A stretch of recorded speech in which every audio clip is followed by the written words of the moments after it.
Vai começar o podcast do Brasil Times.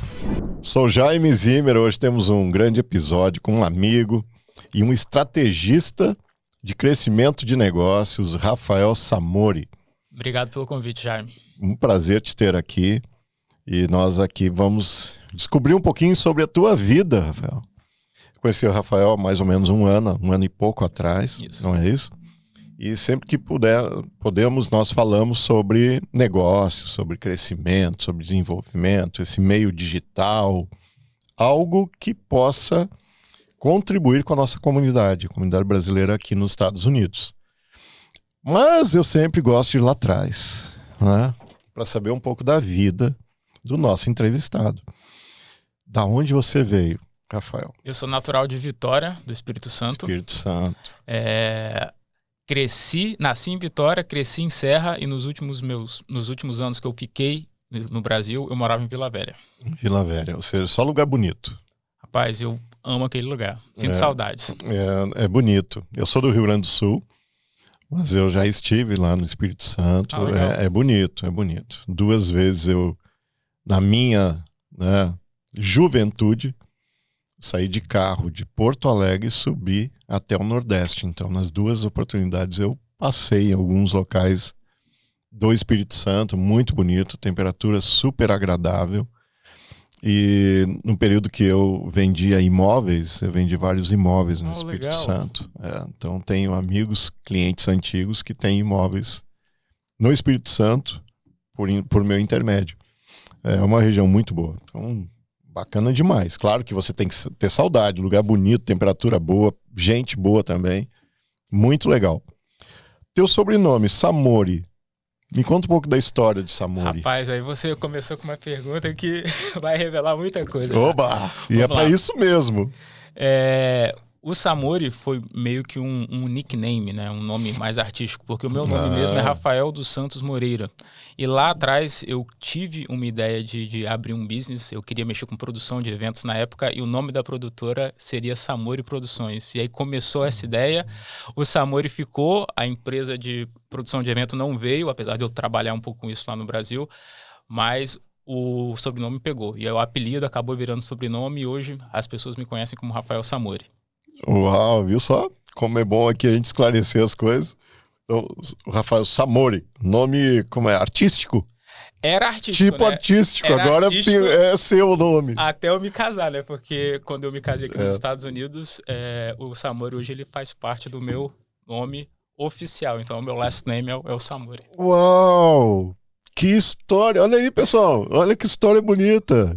Então você incorporou de verdade Sim. o nome que você escolheu. Exato. Que história, hein? Agora eu tenho que puxar mais. Sou curioso também.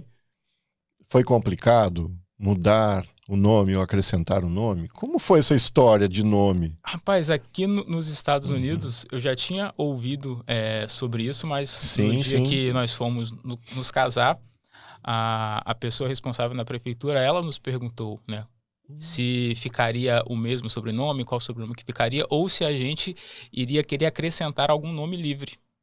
Para minha surpresa, olhei para minha esposa e falei, olha, é a hora de colocar o Samori agora como nosso nome oficial, e assim foi. Uau! Então, pensava eu que seria muito complicado.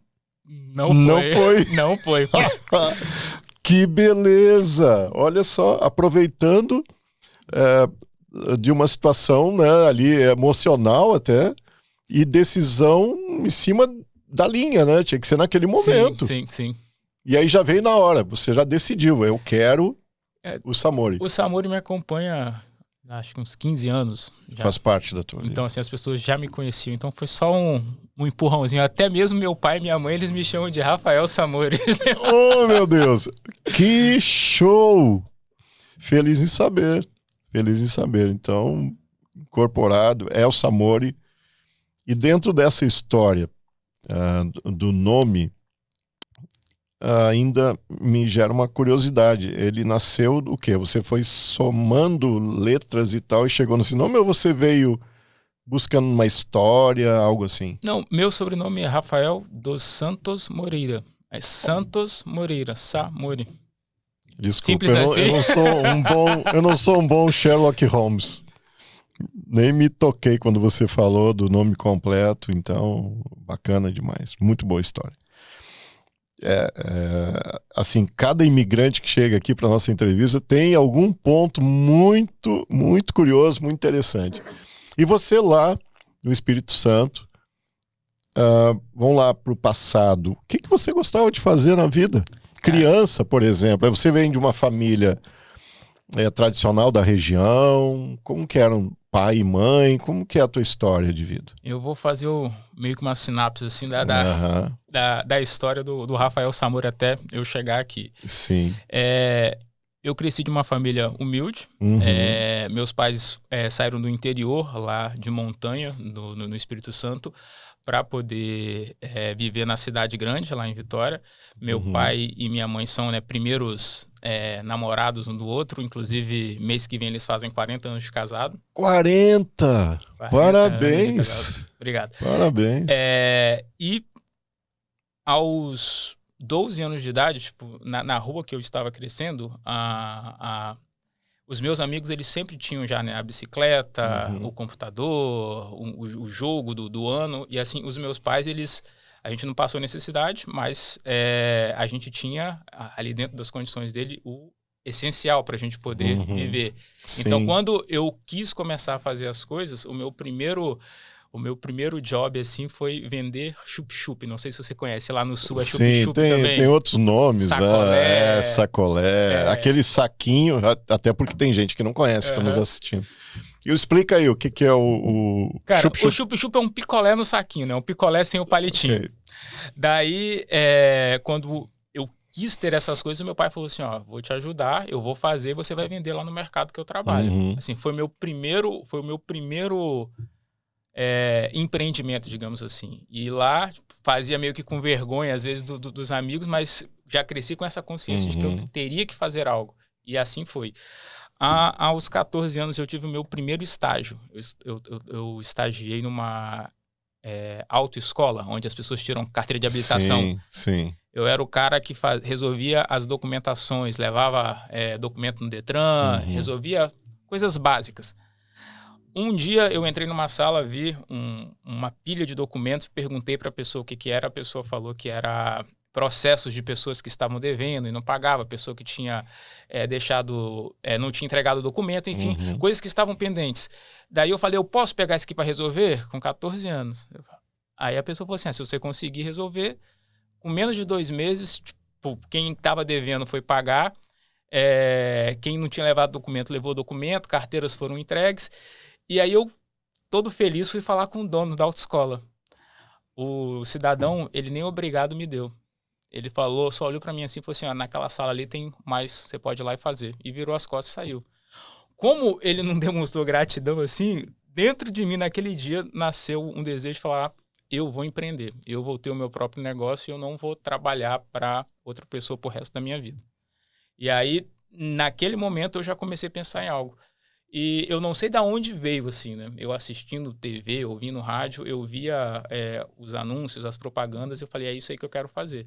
E aí, na minha jornada, eu procurava sempre estar em locais que eu pudesse aprender algo para somar com aquilo que eu queria fazer no futuro. Então, se pegar todos os locais que eu trabalhei, até eu abrir a minha primeira empresa lá no Brasil, oficialmente, eu ficava 1 ano, 1 ano e meio no máximo. Eu aprendia aquilo que eu achava que era necessário e automaticamente eu já procurava um novo desafio para poder montar, digamos assim, o quebra-cabeça que eu precisava para ter o meu negócio. E em meados de 2010, 2011, acredito eu, se a minha memória não falha, eu abria uma empresa de marketing com um amigo meu lá no Brasil.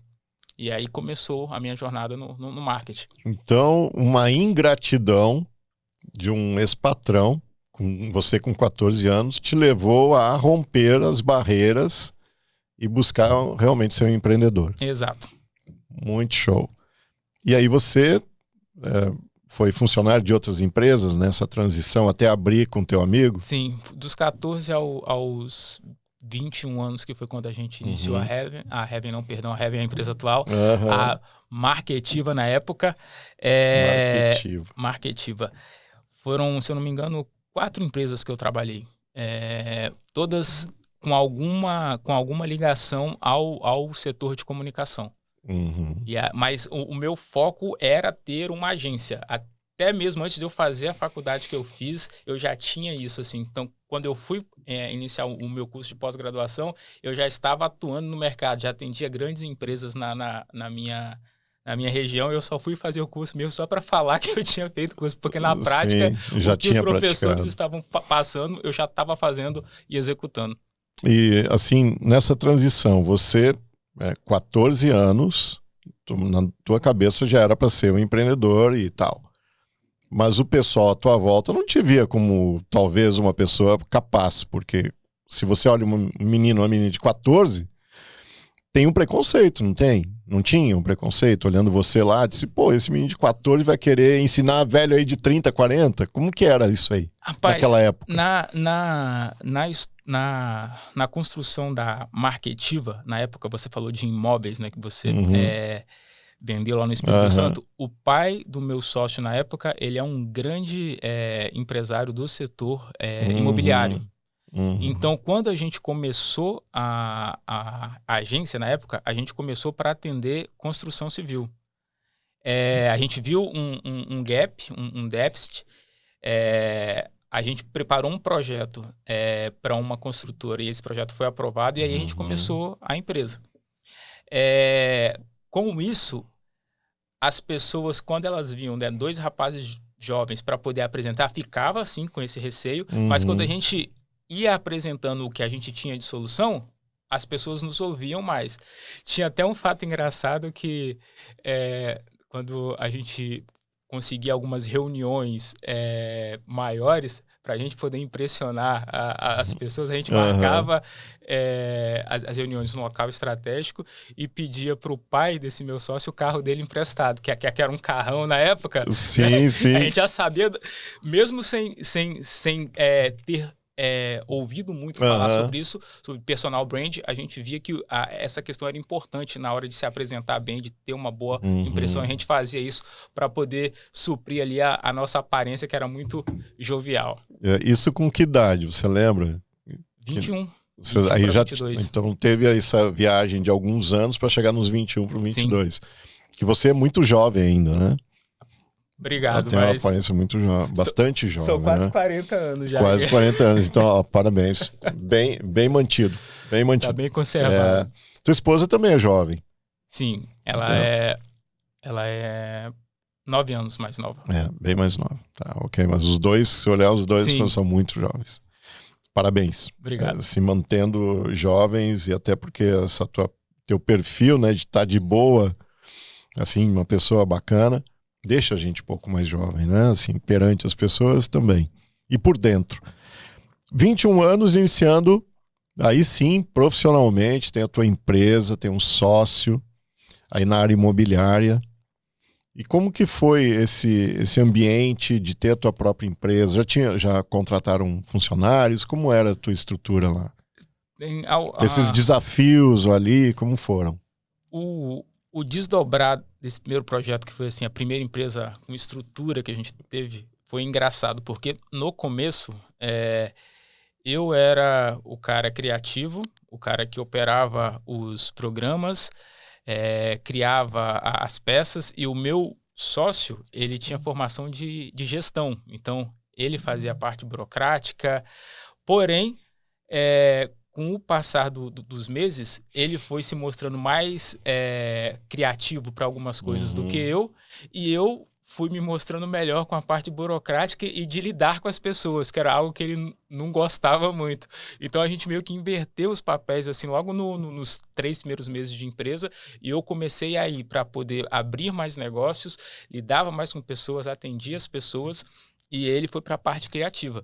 Então, no começo da nossa história, a gente foi fazendo isso, foi levando nós dois acho que no primeiro ano foi só eu e ele, mas a partir do segundo ano a gente começou a aumentar a estrutura.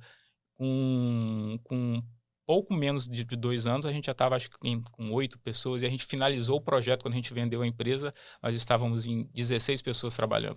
Ó, um belo tamanho para empresa na área de marketing. Sim. O marketing, ele proporciona isso, né? Pode ter um crescimento muito rápido.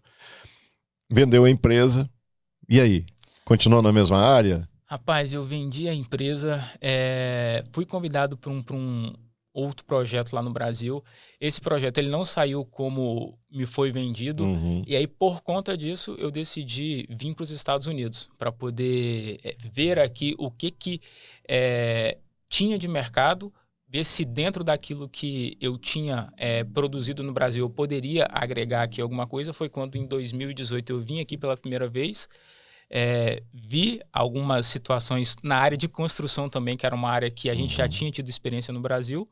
Voltei para o Brasil e voltei para cá já com a ideia de, cara, eu vou construir alguma coisa lá nos Estados Unidos, porque tem oportunidade. O que a gente faz aqui no Brasil, a gente consegue levar para lá também. E aí a gente começou a Heaven aqui. Comecei sozinho a Heaven, com menos de 6 meses. O João já era o meu amigo. O João, você conheceu o meu sócio. Conheci. Gente boa pra caramba também. Sim, tá muito bem de João. sócio. Um abraço, João. A gente somou forças e fomos iniciando uma empresa a priori de marketing nos Estados Unidos, porém, com o passar do tempo, a gente modelou essa empresa e hoje a Heaven ela é focada em growth business. A gente entra para dentro dos negócios dos nossos clientes para ajudar a fazer com que eles vendam mais, com que eles tenham um controle maior sobre a vida do cliente dentro da empresa deles, para que eles consigam cada vez mais estarem proporcionando o crescimento da empresa. Muito bom. E lá atrás, quando você chegou aonde? Em que estado? Saiu do Brasil? E por quê? O que aconteceu assim para você estar aqui nesse estado? Qual é a história que rolou? Chegou aqui, você já tinha vendido a empresa. Chegou aqui, você chegou como patrão. Já chegou mandando na área. Nada, ou começou como a maioria dos brasileiros? Me conta um pouquinho dessa chegada aqui. Rapaz, como foi? A chegada foi engraçada. Teve um fato muito que engraçado. Bom. Porque hoje é engraçado ou era engraçado naquela época também? Hoje é engraçado. Na época... Era triste no momento? Rapaz, eu cheguei em Nova York e eu só conhecia 2 pessoas. Um amigo meu, na semana que eu tava vindo, ele descobriu que ia ser pai. E aí ele falou que ele não poderia me ajudar mais. Que tipo, ele não conseguia me receber, ele conseguia me dar um suporte aqui, mas ele ia ter que viajar, ia ter que resolver algumas coisas. E o outro amigo que iria me receber, ele teve um problema e ele ficou sumido por um tempo. Sumiu? Cara, eu fiquei meio perdido lá em Nova York, sem saber o que eu ia fazer, para onde é que eu ia, até que eu consegui falar com uma pessoa aqui, a pessoa foi lá, me resgatou em Nova York, e aí eu vim aqui para Boston e comecei minha vida aqui em Boston. Ok, mas assim, qual era a referência? Esses amigos? Você estava no Espírito Santo? Eu estava no Espírito Santo. Na boa, tipo, eu não sei para que caminho, vou decidir ver os Estados Unidos. Eu já tinha eu já tinha uma curiosidade de vir para cá, assim. Te apaixonava a ideia dos Estados Unidos? Lá no Brasil, a gente tem muita coisa boa, né? Mas a gente escuta que as coisas lá chegam, às vezes, com alguns anos depois do que acontece aqui primeiro. Então, eu tinha essa curiosidade de saber o que era isso que acontecia aqui primeiro. Então, quando eu vim para cá em 2018, eu vi alguns gaps que eu falei, cara, se eu vier para cá, se eu começar um projeto aqui, a gente vai conseguir construir algo interessante. E aí, por isso, eu decidi, quando eu vim a primeira vez e eu confirmei as minhas expectativas, eu falei, eu vou voltar para lá e eu vou fazer isso acontecer. E aí, estamos aqui buscando construir e deixar o nosso legado. Uma coisa que eu não pontuei ainda, mas que é interessante, à medida que a gente foi desenvolvendo a Heaven, o nosso objetivo com a Heaven é atender empresários do ramo da construção civil e do setor automotivo, mas empresários brasileiros que que têm os business deles aqui nos Estados Unidos.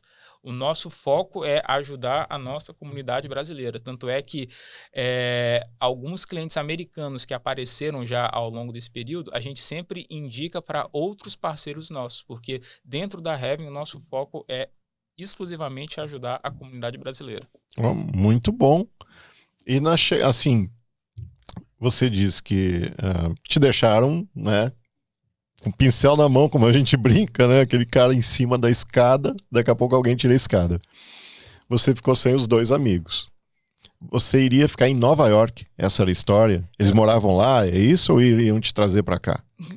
Eu, na minha entrevista lá do consulado, eu falei, cara, eu não vou mentir em nada aqui. Eu vou falar só a verdade. Quando a pessoa me entrevistou, eu falei com ela que a minha vinda aqui para os Estados Unidos, eu ia comemorar o meu aniversário aqui e eu ia comemorar em Nova York, porque eu queria conhecer Nova York. Nova York tem uma magia lá da Times Square, enfim. Você gosta dessa Times Square, etc.? Para visitar. Você curte, não? Para visitar, de repente fazer negócios. Agora, para viver, eu gosto de ficar mais tranquilo. Mais tranquilo. Mas eu pro business e para você turistar, lá é muito bom. Eu gosto. E a impressão que eu tinha antes, quando eu fui lá, confirmou. A cidade não para, né? É algo muito bacana. Vale a pena, vale a experiência. Concordo. Mas na entrevista eu falei, olha, eu vou e eu quero conhecer Nova York, eu vou comemorar meu aniversário em Nova York e tal. E assim eu fiz, por isso que eu decidi ir lá para Nova York. Fiz um roteiro, né, de alguns pontos que eu queria conhecer, Central Park, os museus, a Times Square, e lá em Wall Street passar a mão no touro. Você, basicamente que um turista tá a fim de fazer. Exato. E depois a ideia era vir aqui para Massachusetts, para Boston. Só que o meu ponto de contato aqui, eu fiquei meio que à deriva lá por uns 2 dias, porque só no último dia que eu estaria lá em Nova York foi que eu consegui de fato falar com a namorada desse meu amigo na época. Ela me explicou a situação e falou, não, nós estamos indo aí, ele já deixou aqui as coisas preparadas para poder te receber, a gente vai aí te buscar. Eu falei, beleza, então agora vou começar a minha vida lá tranquilo nos Estados Unidos, como eu tinha planejado. Eles foram amigos mesmo, né? Para ir até Nova York te buscar. Sim. Foram bons amigos. Continuam amigos? Sim, até hoje. Que bom, que beleza. Então, parabéns pelas amizades que você já construiu já desde o início. Chegando aqui, os desafios. Eu estava brincando contigo que era chegar de presidente, chegar mandando, ou chegar com a maioria dos imigrantes, chegar aqui pegando o que aparece. Como é que foi a tua chegada? Cara, eu vim para cá com uma ideia já. Então, assim, eu busquei desenvolver o meu planejamento. A gente ouve muitas histórias aqui de como as pessoas chegam, como as pessoas começam, e eu queria construir a minha história da maneira que eu imaginei que eu conseguiria no Brasil. Então, eu fui buscando fazer contato, conheci um pouco a área da construção, como que eles faziam o negócio, para eu poder identificar, olha, eu consigo, com os meus serviços, ajudar a empresa nisso aqui. E aí, à medida que eu fui tendo essas experiências, eu fui galgando, fui conhecendo mais pessoas, até que eu comecei a fechar os negócios para poder ter os serviços de marketing para essas empresas. Então você não precisou pegar pesado nem nada. Você veio direto para montar e ser um empresário? Ou você passou um trabalhinho no meio do caminho? Teve o trabalho pelo fato de eu querer conhecer, de eu querer saber como é que era, de como funcionava. Sim. À medida que eu tive a experiência, da mesma forma que eu fiz no Brasil, com as empresas que eu trabalhei, para poder eu montar a agência lá no Brasil, eu fiz aqui também. Eu entrei, vi como é que funcionava, via o que dava certo, o que poderia ser melhorado, ia para a próxima, fazia a mesma coisa, e dentro desse período eu montei a estratégia do que seria a Heaven. Aonde que a Heaven conseguiria... Na época não era a Heaven, né? Aonde a agência conseguiria estar entregando serviço. Então você trabalhou em outras agências de marketing aqui também? Marketing não. Empresas ligadas a construção mesmo. Ah, tá. Só para poder entender como é que O mecanismo era o delas mecanismo, aqui. para depois a gente conseguir trazer o que a gente tinha no Brasil de solução para marketing para essas empresas aqui também. E assim, as ferramentas, como que você era realizado? Muita gente tem limitação na língua quando chega aqui. Isso foi um problema para você ou era bem resolvido? Não falava nem Como hi era? nem bye. É mesmo? Uau. Não falava nem Então hi nem bye. foi um desafio grande. Bastante. Ok. E aí, força de vontade, um curso aqui, um curso ali. Como que você venceu? Porque aqui nós batemos esse papo para incentivar, para nós sermos inspiradores de quem está ali Sim. nos assistindo, não é? Como foi? O que você teve que fazer internamente, né, na tua situação daquele momento para você vencer esse desafio, por exemplo, da língua? O que você buscou? Cara, no começo era aquele tradicional tradutor, né? O tradutor Dava um para poder jeito. resolver as coisas e se virar. Mas uma coisa que eu escutei até na nossa ceia de Natal. Um dos amigos falou bem assim, cara, você não tem medo de falar. Então, assim, isso foi algo que no começo eu ficava um pouco com receio, mas eu nunca tive medo de ir lá, de tentar, de fazer. Eu lembro que lá em Nova York, nos primeiros dias lá, a gente precisava trocar o dinheiro para poder ir pro metrô e tal. E eu falei, cara, vou procurar. Entrei numa venda e falei, ó, do meu jeito lá, falei, I need change this for me. Enfim, botei no tradutor o que era, falei, consegui sair lá com as cédulas trocadas e eu nunca tive medo. Então, teve a barreira da língua, tem às vezes, porque eu ainda tô aprendendo, eu só tô aqui, vão fazer ainda 5 anos. Tenho muita coisa para poder aprender ainda, mas eu não tenho medo, eu me arrisco, eu me coloco e estou estudando, continuo buscando aprender. É muito filme, é muita série, tudo em inglês, ouvindo música para poder buscar improve, né, a língua aqui. Muito bom. Acredito que um imigrante tem quase sempre os desafios da língua. Frio foi um problema para você, não? O frio aqui, por incrível que pareça, a minha cidade é uma cidade praiana. Eu morava lá no Brasil de frente pra praia. Coisa ruim, hein? Brincadeira, né? Maravilha, eu adoro praia, apaixonado. Então mas muito aqui bom.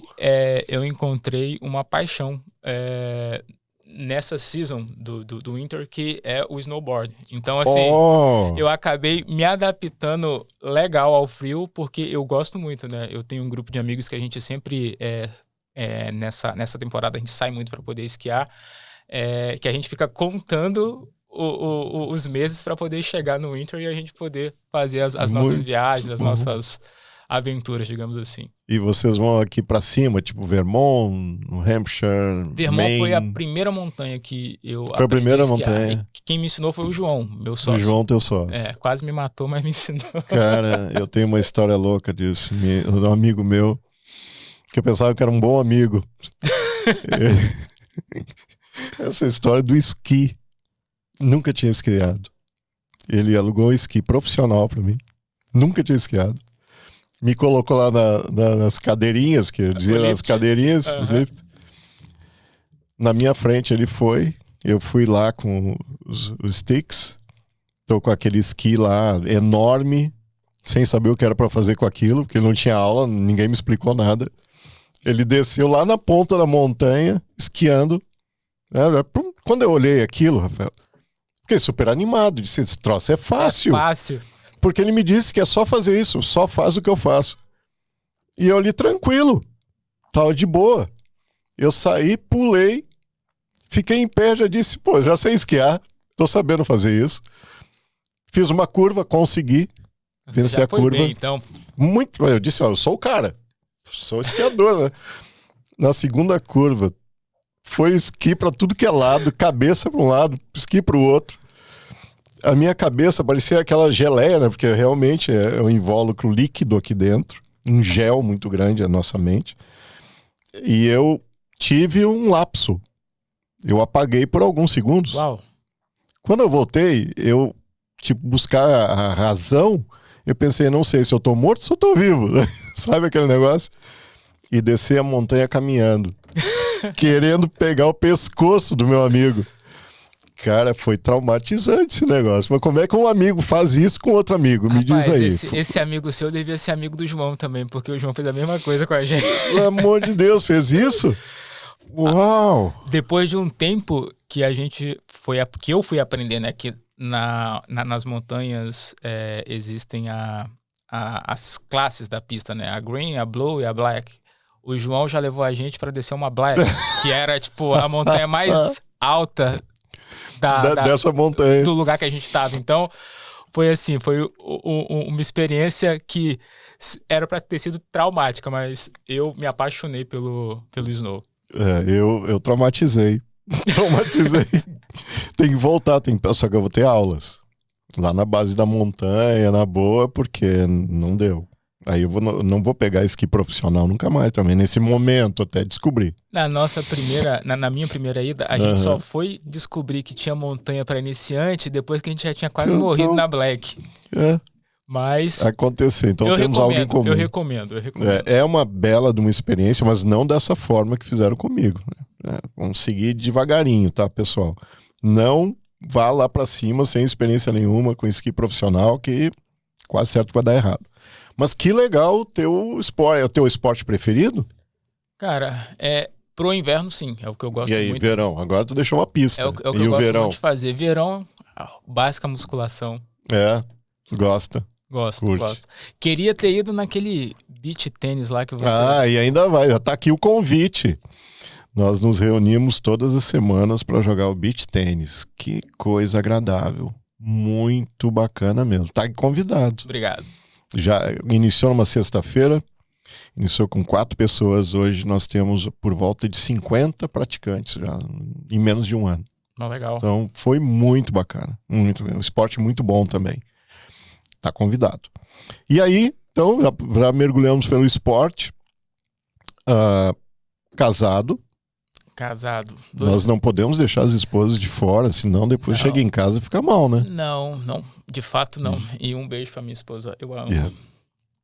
Um beijo pra ela. Rapaz, em março desse ano, vão fazer 2 anos de casado. 2 anos. Saí do Brasil pra casar com uma brasileira aqui nos Estados Unidos. Olha. Mas vou te falar que o casamento é uma das melhores coisas que aconteceu aqui, porque depois do casamento muitas coisas começaram a entrar no lugar, muitas coisas começaram a fazer mais sentido. Eu sou grato a Deus pela vida da minha esposa. Que bom. O que construiu? Já você deixou essa pista do casamento e eu sou muito grato também por ser casado com a Bianca, por nos proporcionar aí esse casamento, 3 filhas incríveis. O que melhorou na tua vida, casamento? Porque aqui eu sou paizão, tá? Quem já viu os outros episódios deu pra ver. Eu sou paizão, sou família, adoro. Pra mim é incrível ter uma família. O que foi, né, pra tua vida? O Rafael ganhou. Quais são os ganhos seus de casado? Rapaz, eu vou te dizer que as coisas começaram a fazer mais sentido. Eu sou um cara cristão, né? Eu amo criança, eu não vejo a hora de ter filho, mas a gente colocou alguns objetivos pessoais para a nossa família antes. Então, eu estou trabalhando nesses objetivos. Em relação ao meu casamento, uma das coisas que mais me agregou foi, acho que a palavra maior é sentido. Sentido para tudo que a gente está fazendo como família e para o que eu estou fazendo como o homem da casa. Enquanto eu era solteiro, qualquer coisa servia, qualquer coisa dava, e eu sempre me ajustava à realidade. Depois que eu casei, eu percebi que as coisas não eram dessa maneira, que eu precisava construir a realidade que eu queria viver e que não dava para poder ser as coisas exatamente de qualquer jeito. Tinha que ter um objetivo. Eu tinha que fazer aquilo dar certo. Eu não teria um plano B. Então, eu acho que depois do casamento isso ficou muito forte em mim, assim, de, cara, é essa opção. Você casou, você quer construir essa família, então não tem como isso dar errado. Você tem que fazer isso dar certo, você tem que dar o seu melhor para que isso aconteça. E a tua esposa é empreendedora também. É uma das coisas que eu admiro bastante nela. Conta um pouquinho sobre ela, empreendedora. Cara, ela não só empreende, como também ela me inspira, porque tudo que ela pega para poder fazer, se não é para fazer bem feito, ela não faz. Então, ela tem um histórico já, ela trabalha na área da beleza há muito tempo, há mais de 10 anos, e ela administra o business dela e faz alguns atendimentos também em determinadas áreas dentro do business. Qual o nome do negócio? Niala Beauty. O Niala. Que é o nome dela? Niala Paula Samori. Ok. Então, são 2 jovens empreendedores fazendo América, como diziam antigamente, né? Vou fazer América. E nesse teu histórico de ser empreendedor, quais os maiores desafios que você vê sendo empreendedor? Primeiro é a questão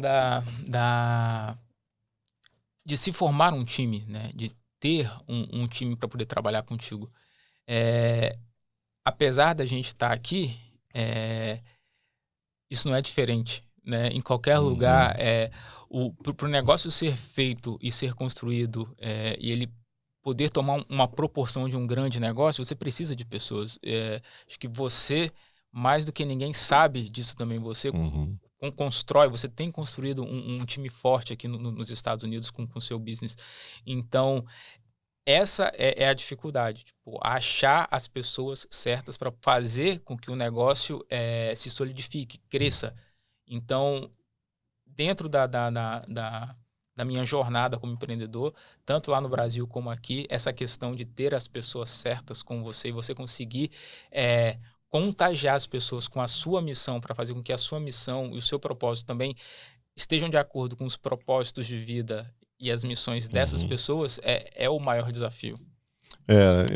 Você citou bem, nós estamos construindo uma história de empreendedorismo com as agências. Agora já não é uma agência, já são várias agências, no qual isso que você falou é muito pertinente, porque são vários e vários anos já nessa atividade de consultoria financeira, construindo agências de educação financeira, onde o principal fator, Rafael, é ter essa visão, a visão de que nós precisamos nos entregar cada vez mais para outras pessoas. Quanto mais nós entregamos, mais nós recebemos. Mas não é para todo mundo. Tem um perfil de pessoas que gosta de estar com pessoas, gosta de ajudar pessoas, gosta de se envolver, mas tem outro perfil que não se adapta.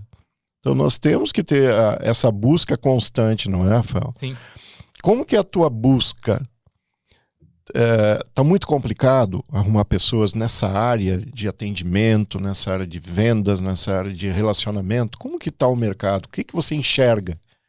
Que é mais ou menos o mercado que eu também estou envolvido, mas como que é para você, estrategista, para fazer negócios crescerem? Como está o mercado hoje? Inclusive eu estou precisando de gente. Também nós estamos à procura sempre, com essas características que eu falei antes. Se você está pronto, venha falar conosco. Deixa um direct aí, manda uma mensagem. Já vai mandando. Então, dentro do meu negócio, não basta só a pessoa ter a boa vontade. Ela também tem que ter algumas características, algumas skills para ela poder estar somando no time. Então, no cenário que a gente está atualmente, a minha maior dificuldade em relação a montar um time é encontrar pessoas que estejam com disposição, querendo fazer o negócio acontecer, mas que também tenham as características necessárias, porque às vezes passa pessoas que têm têm as habilidades, sabem operar programa, sabem fazer um design legal, mas elas não têm o coração no negócio. Aí elas só estão no negócio pelo dinheiro. E aí acabam, às vezes, não entregando o que poderiam entregar. Então, hoje, eu tenho já algumas pessoas que elas compraram o propósito da empresa. E até engraçado, eu tive uma reunião hoje cedo com o João antes de vir para cá, e eu falando com ele de algumas pessoas do nosso time que eles estão tão na mesma frequência que a gente, que algumas coisas que a gente tem pensado em fazer antes da gente cobrar eles e apresentar para eles, eles estão trazendo para a gente. Então, assim, a exemplo dessas pessoas que eu citei, a gente está buscando pro nosso time pessoas que estejam nessa mesma frequência de querer fazer o projeto acontecer, de se doar para o projeto. O dinheiro ele é importante, ele é o que move o negócio, mas ele não pode ser o objetivo final. Porque, como eu te falei, a gente estabeleceu um propósito aqui de ajudar a comunidade brasileira, de ajudar os empresários brasileiros a fazerem os negócios deles prosperarem com as ferramentas que a gente entrega. Então, se a pessoa entra com o coração só no dinheiro, pelo dinheiro ela vai sair. Agora, se ela entende o propósito, parece meio que um papo de coach, mas não é, tipo, as coisas acontecem. Tem uma frase que eu li no livro do Flávio Augusto, que ele fala que quando você investe no nós, o seu eu ele é recompensado. Então, pro business, eu tento trazer isso também. Eu busco ter pessoas compondo o time que entendam isso também, que se ela investe no projeto todo, o eu dela é recompensado. Basicamente, são essas características que a gente tem buscado para as pessoas que estão somando no nosso time. Então, eu só vou repetir, as características que o Rafael está buscando é o que nós estamos buscando. Inclusive, quando nós temos pessoas chegando para ter uma nova carreira que a gente proporciona, eu sempre falo, olha, a característica principal que você tem que ter é gostar de pessoas, gostar de ajudar pessoas, criar relacionamentos. Apesar de estarmos vivenciando o dia a dia das finanças, 95% do nosso tempo, da nossa profissão, da nossa carreira é melhorando os relacionamentos. 5% a parte técnica são as outras situações, mas o principal é saber se relacionar com as pessoas, porque se as pessoas não tiverem esse carinho, essa visão amorosa, essa vibe que você colocou antes, elas não fazem o extra mile num atendimento, num pós-venda, num fechamento, e ela realmente fica pensando só nela, não é? E não está pensando no todo. Então, isso faz muito sentido, Rafael. Parabéns, porque tendo essa visão, não tem como não crescer. Graças a Deus estamos crescendo, Rafael está crescendo, e quem tem essa visão cresce. Sim. Que é a visão humana. É a visão humana. Produzir dinheiro todos temos que produzir, não é? Isso faz parte do mundo capitalista, principalmente nos Estados Unidos.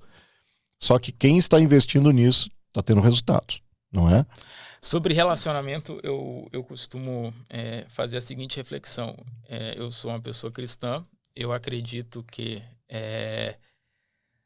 Deus colocou em cada um algo especial, que se eu compartilho o que eu tenho de especial e você compartilha o que você tem de especial comigo, a gente tem uma potência e a gente maximiza isso que a gente carrega. Então, é como se cada um de nós fôssemos uma peça de Lego que pro projeto final poder dar certo, a gente tem que se ajudar, a gente tem que trabalhar em conjunto.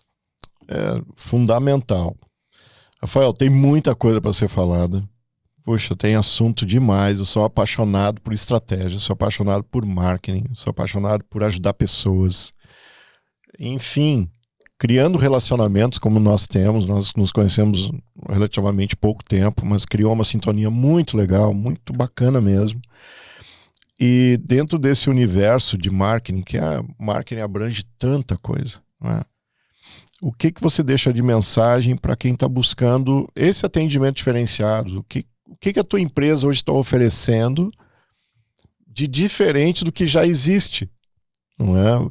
Porque já existe marketing, existem empresas. O que realmente está fundamentando? Me parece que você criou um processo inteiro. Sim. Em poucas palavras, como é que é o teu processo e que está dando resultado? Hoje, basicamente, para as pessoas para as empresas que a gente atende, a gente, além de cuidar do posicionamento dela no digital, na internet, a gente faz o pré-atendimento do lead que a gente gera para o cliente. Então, hoje, o meu cliente, quando ele tem um contato com o lead dele, já é no agendamento, na hora da visita, onde o nosso cliente vai lá para poder passar o orçamento. Nosso business hoje ele é focado em atender os nichos de construção civil aqui nos Estados Unidos e o mercado automotivo.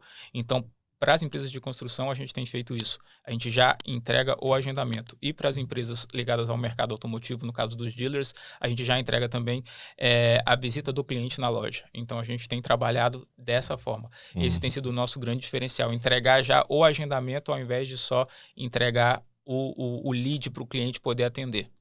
E a gente faz tudo isso através de um software próprio que a gente desenvolveu. Muito bom. Você falou, inclusive, que ele é um CRM. Exato. Então, CRM é um nome que muitos brasileiros ainda não conhecem. Sim. Muitos brasileiros não têm ideia de que um CRM pode salvar a vida da empresa. Se não me engano, é Customer Relationship Management. Yeah. Ou seja, gerenciamento dos seus clientes. Não é? Se você não tem gerenciamento dos seus clientes, chama o Rafael, busca teus caminhos, tenha um CRM, que vai mudar a sua vida.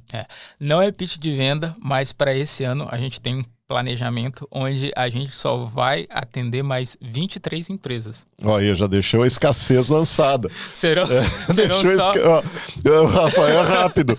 Ele já lançou a escassez aqui, hein, pessoal? Estou brincando porque faz parte de marketing também. Para quem está buscando uma empresa, entender que essa empresa não está disponível o tempo todo. Sim, a gente tem esse objetivo. Serão 23 vagas que a gente vai tá abrindo para poder atender novas empresas. Então, se você tem um business de construção e quiser bater um papo sem compromisso com a gente, só procurar. Estamos aí. A gente coloca lá os dados para o acesso, Instagram, Facebook, etc., onde puder te encontrar. Rafael, encerrando agora, última pergunta. O que é prosperidade para o Rafael? Rapaz, essa aí foi... Aqui é na hora. Você tinha que ter me preparado para essa. Mas é para isso, eu te ouvi, sair do coração. Cara, a prosperidade, ela vai além do dinheiro, né? Quando a gente fala de prosperidade, a primeira coisa que vem na mente é a questão financeira, mas ser próspero para mim é eu estar bem de saúde, bem com a minha família, bem com os meus amigos, bem com os meus projetos. E financeiramente, é claro, também, mas prosperidade para mim é isso, é estar em paz e estar caminhando no meu propósito. Parabéns pela definição, obrigado, prazer ter estado aqui nessa conversa. Tudo meu. Obrigado, espero que você que está aí do outro lado tenha gostado do nosso bate-papo.